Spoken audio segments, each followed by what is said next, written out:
Assalamualaikum, dear students. Today we are going to start first year physics and chapter 1, the scope of physics. अॼु असां बाब पहिरियों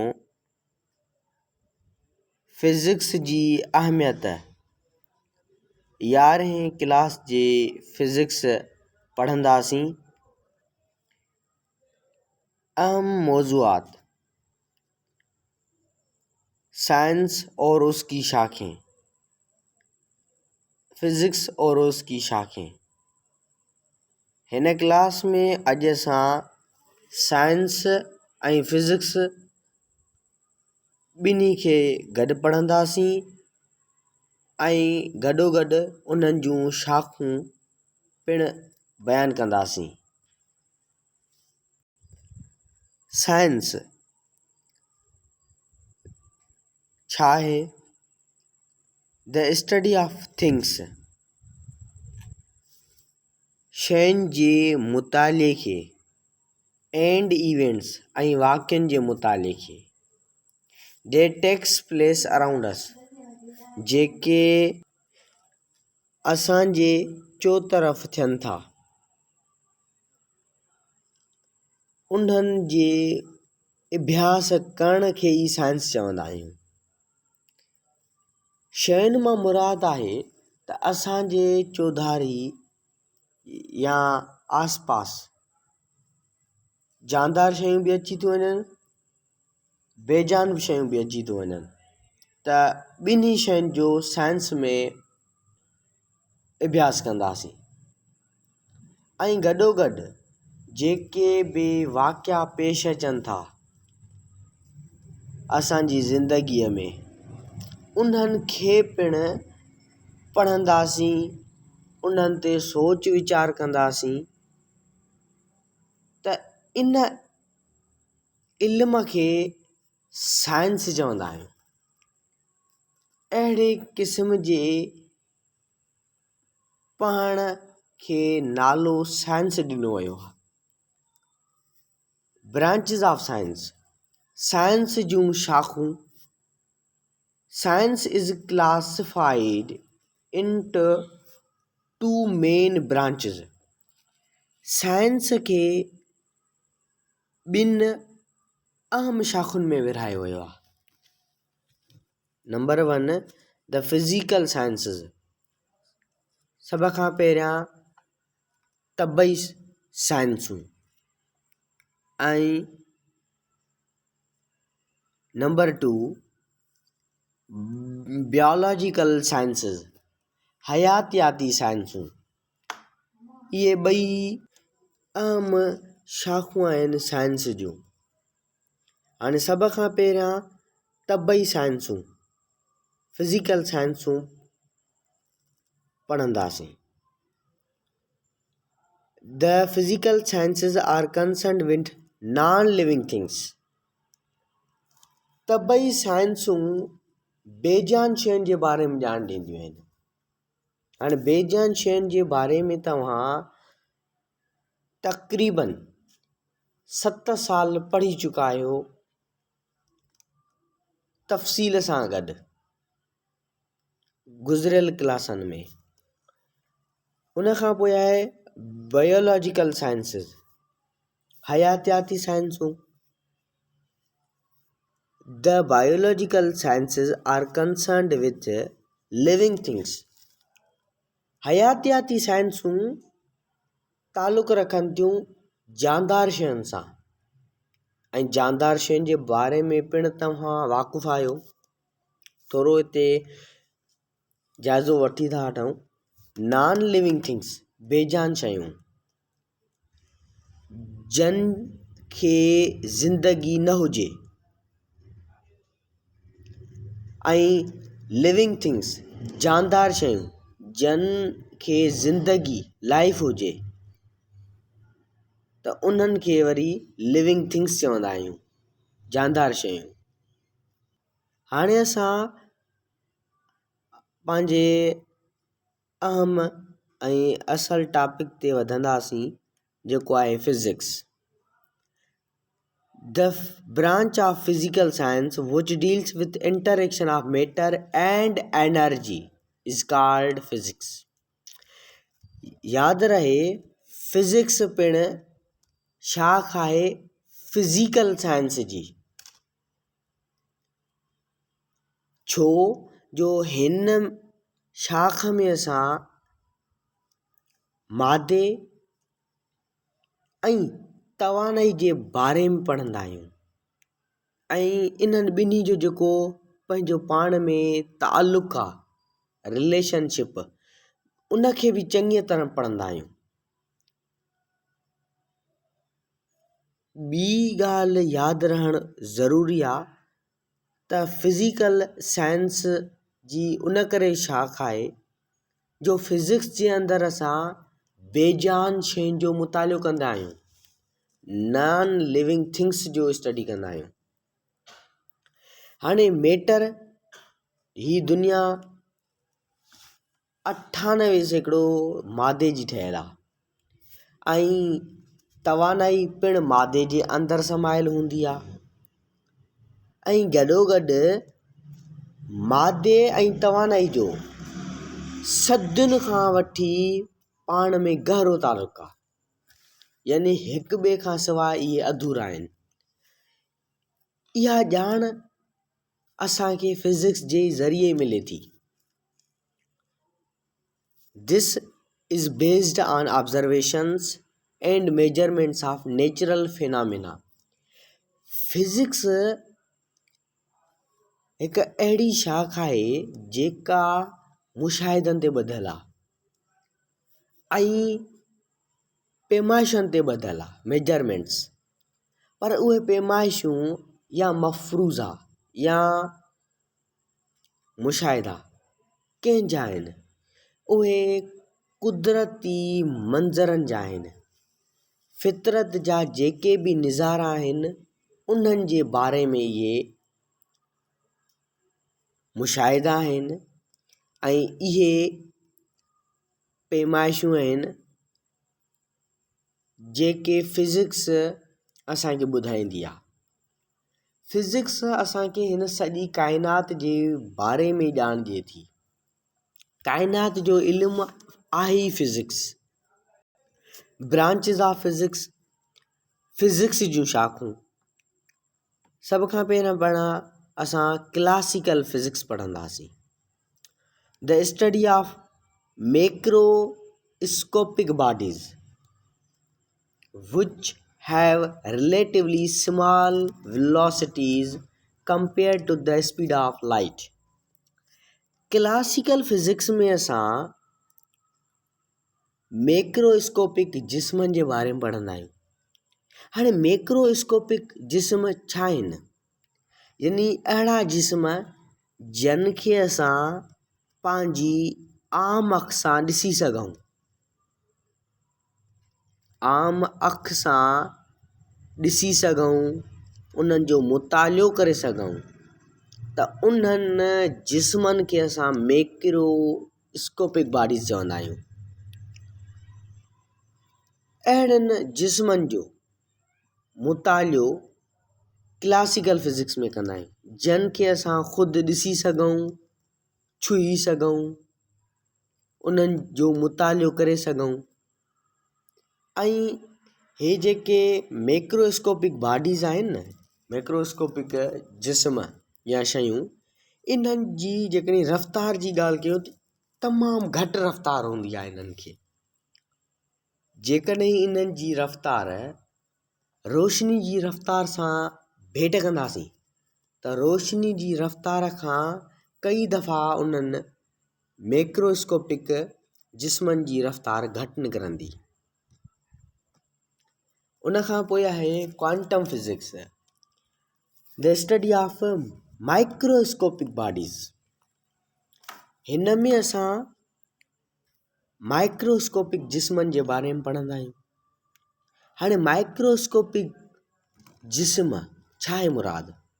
यानी अहिड़ा जिस्म जिन खे असां सिर्फ़ु और सिर्फ़ु माइक्रोस्कोप जी मदद सां ॾिसी सघूं त उन्हनि जिस्मनि खे असां क्वांटम फिज़िक्स में पढ़ंदा आहियूं ऐं उन्हनि खे माइक्रोस्कोपिक बॉडीज़ या जिस्म चवंदा आहियूं, जिन खे सिर्फ़ु खूरदबीन माइक्रोस्कोप जी मदद सां ई ॾिसी सघूं।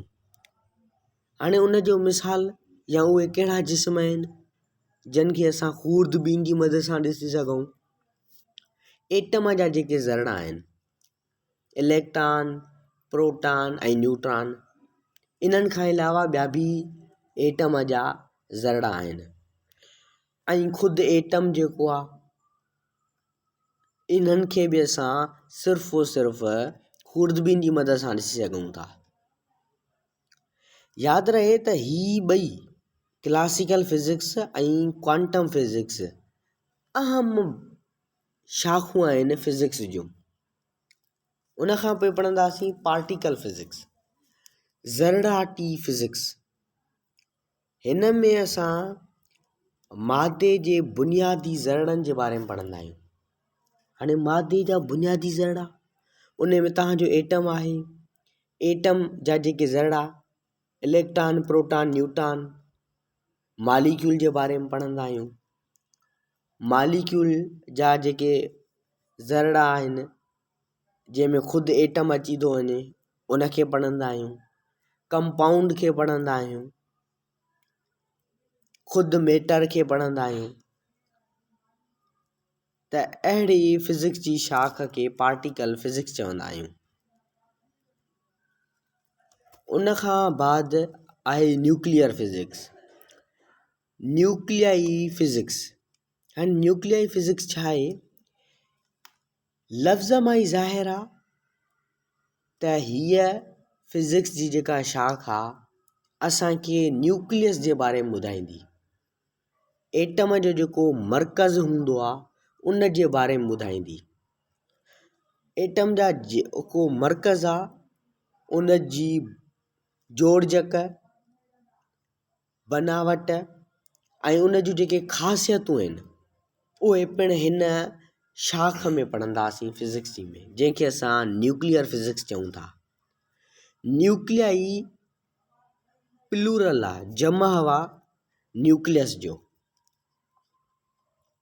न्यूक्लियर फिज़िक्स जी मदद सां असां न्यूक्लियर रिएक्शन्स जे बारे में पढ़ंदा आहियूं ऐं ही तमामु ख़तरनाक क़िस्म जा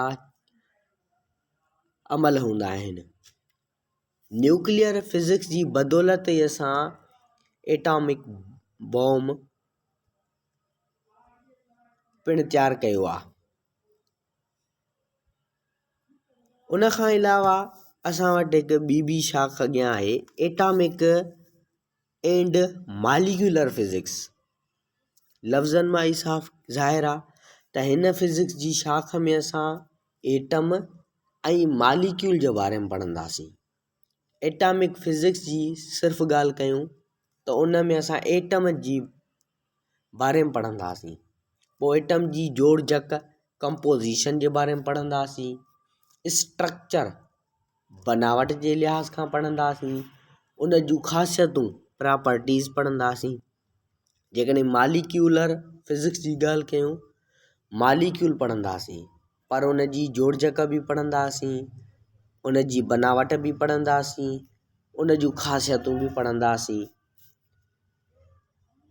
हाणे कंपोज़िशन ऐं स्ट्रक्चर अक्सर ॿार हिन लफ़्ज़नि खे साॻियो वठंदा आहिनि, पर हक़ीक़त में इहे बिल्कुलु हिक ॿिए जे उबतड़ आहिनि। कंपोज़िशन माना जोड़जक, इन मां मुराद आहे त को जिस्म कहिड़ियुनि कहिड़ियुनि शयुनि जो ठहियलु आहे या कहिड़ियूं कहिड़ियूं शयूं गॾिजी करे को जिस्म तयारु कनि थियूं। अंदरी बनावट खे कंपोज़िशन चवंदा आहियूं ऐं ॿाहिरीं बनावट खे, जेका फिज़िकल अपीयरेंस आहे, तबई ज़ाहिरी या तबई शक्ल, उहा स्ट्रक्चर आहे, बनावट। उन खां पोइ आहे प्लाज़्मा फिज़िक्स। ही प्लाज़्मा असल में मादे जी चौथी हालत आहे। प्लाज़्मा तॾहिं ठहंदी आहे जॾहिं कंहिं बि एटम मां इलेक्ट्रॉन निकिरी वञे ॿाहिरि, जेकॾहिं को बि एटम आहे उन जो इलेक्ट्रॉन ॿाहिरि निकिरी थो वञे त उनखे असां प्लाज़्मा चवंदा आहियूं। पोइ उहो जिस्म प्लाज़्मा हालत में अची वेंदो त पोइ उन जो मुतालियो असां इन प्लाज़्मा फिज़िक्स में कंदा आहियूं। उन खां पोइ आहे एस्ट्रोफिज़िक्स। एस्ट्रो लफ़्ज़ जी माना आहे स्काई, आसमान। ॿाहिरि सभु टॉपिक मां ई ज़ाहिर आहे त हिन में असां आसमानी जिस्मनि जे बारे में पढ़ंदासीं, स्काई बॉडीज़ या सेलेस्टियल बॉडीज़ जे बारे में पढ़ंदासीं, पर फिज़िक्स जा कानून इस्तेमालु कंदे, फिज़िक्स खे इस्तेमालु कंदे आसमानी जिस्मनि जो मुतालियो कंदासीं, उन्हनि जे बारे में तहक़ीक़ कंदासीं। उन खां पोइ आहे medical physics. Medical physics तबई physics लफ़्ज़ मां ई ज़ाहिर आहे। हिन में असां इंसानी बीमारियुनि, ह्यूमन डिज़ीज़िस जे बारे में पढ़ंदा आहियूं। पोइ ह्यूमन डिज़ीज़िस में उन जी इलाज कीअं थी सघंदो, उन बीमारियुनि जो इलाज पिणु हिन ब्रांच में पढ़ंदा आहियूं। उन्हनि जी सुञाणप त कहिड़ी बीमारी आहे ऐं उन बीमारी खां कहिड़ा उपाउ वठणु घुरिजनि, प्रिवेंशन, सॼो कुझु हिन मेडिकल फिज़िक्स में पढ़ंदा आहियूं। यानी इंसानी बीमारियुनि जो ख़ात्मो या उन्हनि जे लाइ इलाज मुयसरु कंदा आहियूं हिन फिज़िक्स जी शाख में। पर इलाज या उन बीमारी खे सुञाणींदा आहियूं या उन खां जेके उपाउ वठंदा आहियूं फिज़िक्स जे कानून खे इस्तेमालु कंदे। हाणे असां वटि आख़िरी फिज़िक्स जी शाख आहे सॉलिड स्टेट फिज़िक्स, जंहिंखे असां नहरी फिज़िक्स पिणु चवंदा आहियूं। हाणे लफ़्ज़ मां ई ज़ाहिर आहे सॉलिड स्टेट, त हिन फिज़िक्स जी शाख में असां नहरनि जिस्मनि जे बारे में पढ़ंदासीं या the study of crystalline solids. हिन शाख में असां कलमी सख़्त जिस्मनि जे बारे में पढ़ंदा आहियूं। क्रिस्टलाइन जंहिंखे अंग्रेज़ी में चवंदा आहियूं, सिंधीअ में कलमी। हाणे क्रिस्टलाइन लफ़्ज़ जी मतिलबु आहे जंहिंखे जियोमेट्रिकल शेप हुजे, यानी को बि तव्हां वटि नहरो जिस्म आहे, सख़्त जिस्म आहे, पर उन जी जेका शिकिल आहे न उहा जामेट्री जे तहत हुजे। मिसाल तौरु चौरस हुजेसि, मुस्ततील हुजेसि, स्क्वायर हुजेसि, रेक्टेंगल, पैरालेलोग्राम, ट्रिपेज़म हुजेसि, काइट हुजेसि, माना नहरे जिस्म जंहिंखे जामेट्री जे मुताबिक़ शिकिल हुजे, त अहिड़नि जिस्मनि जो मुतालियो हिन सॉलिड स्टेट फिज़िक्स में कंदा आहियूं। उमेदु कयां थो अॼु जो लेक्चर तव्हांजे लाइ तमामु मददगार साबित थियो हूंदो। मूंखे उमेदु आहे त अॼु जे क्लास खे तव्हां बाक़ाइदगी सां तयारु कंदव, चाहे उहे शॉर्ट क्वेश्चन हुजनि, चाहे लॉन्ग क्वेश्चन हुजनि, चाहे MCQs हुजे। अॼु जे क्लास खे तव्हां भरपूर नमूने सां मुतालियो कंदव।